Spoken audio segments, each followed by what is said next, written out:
एक पुराना गांव रात के सन्नाटे में डूबा हुआ था। एक छोटा लड़का उदास आंखों से एक पुराने बरगद के पेड़ के नीचे अकेला बैठा था। प्रांत की रोशनी गांव के खेतों और घरों पर पड़ रही थी। बच्चे खेल रहे थे और ग्रामीण अपने काम में व्यस्त थे।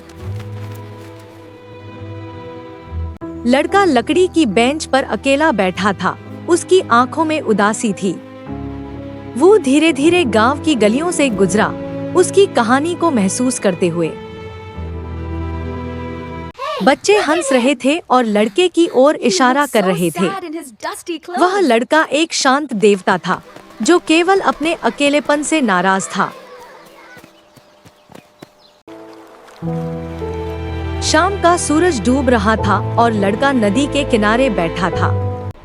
उसकी आंखों में उदासी का गहरा सागर दिखाई दे रहा था। एक बूढ़ी औरत धीरे धीरे लड़के के पास आई। लड़का उसके बगल में बैठ गया और उन दोनों के अकेलेपन और उदासी को निहारने लगा।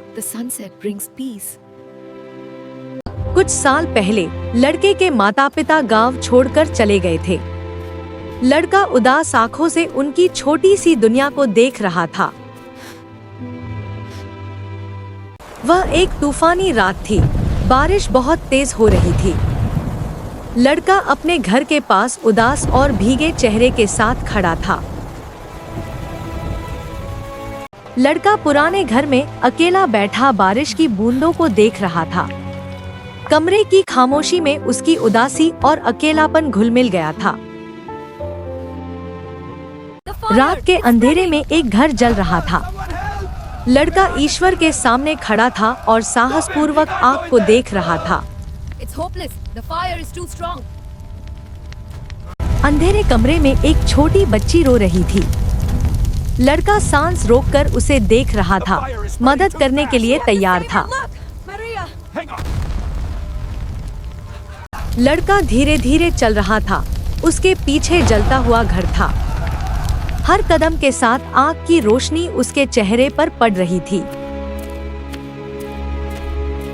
लड़का लड़की को बाहों में उठाकर कमरे से बाहर भागा। गांव वाले आश्चर्य और भावुक निगाहों से यह सब देख रहे थे।